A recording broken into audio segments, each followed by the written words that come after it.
어쩜 이렇게 시간이 안 가는지 정말 버스 안에서 고인 이불 속에서 고인은 언제나 너에게 고인. Assalamualaikum warahmatullahi wabarakatuh. Perkenalkan, saya Ica Rizky Marsya dengan NPM 234111059. Di sini saya akan menjelaskan materi dari monopoli. Menurut Kamus Besar Bahasa Indonesia, pengertian monopoli didefinisikan sebagai pengadaan barang, dagangan, tentu baik itu di pasar lokal maupun nasional, dan sekurang-kurangnya sepertiga dari pasar tersebut dikuasai oleh orang maupun satu kelompok, sehingga harga dari barang dapat dikendalikan. Monopoli juga dapat diartikan sebagai keadaan bisnis yang dipegang secara penuh hanya oleh satu perusahaan saja.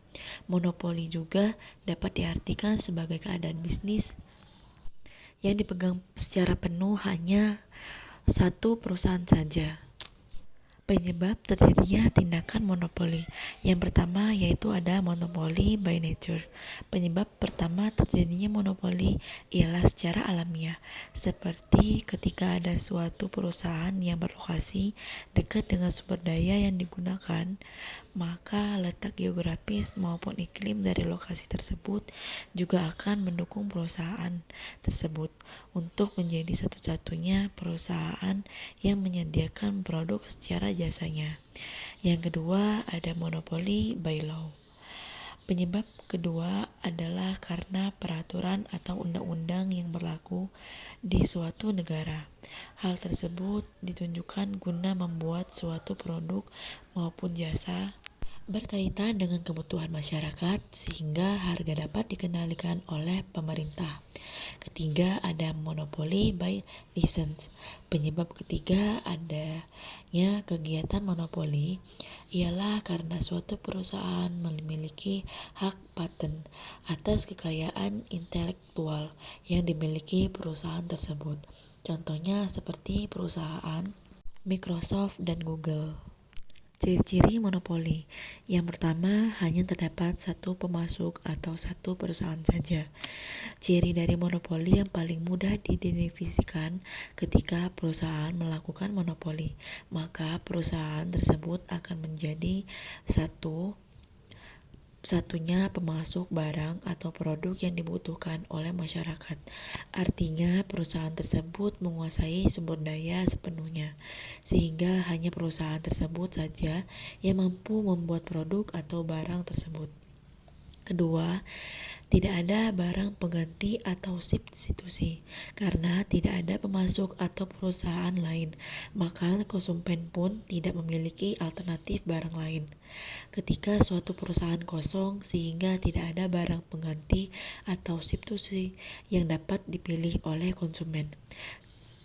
Tiga, memiliki sedikit anggaran iklan. Perusahaan yang melakukan monopoli pada umumnya memiliki anggaran dalam pemasaran dan beriklan yang relatif kecil. Adapun contoh monopoli yang ada di Indonesia yaitu diantaranya ialah Pertamina, PLN, dan PDAM, di mana ketiga perusahaan tersebut menjadi pemasok utama dan satu-satunya bagi bahan bakar, listrik, hingga air bersih untuk kebutuhan masyarakat. Kelebihan dan kekurangan pasar monopoli, yaitu kekurangan pasar monopoli sendiri merugikan konsumen seperti yang dijelaskan pada pengertian monopoli.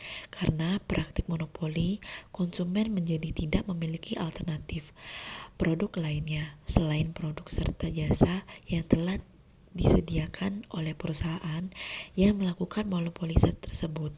Akibatnya konsumen pun merasa enggan untuk membeli produk serta jasa karena harga yang dibanderol oleh perusahaan terkadang naik hingga dinilai tidak masuk akal oleh konsumen.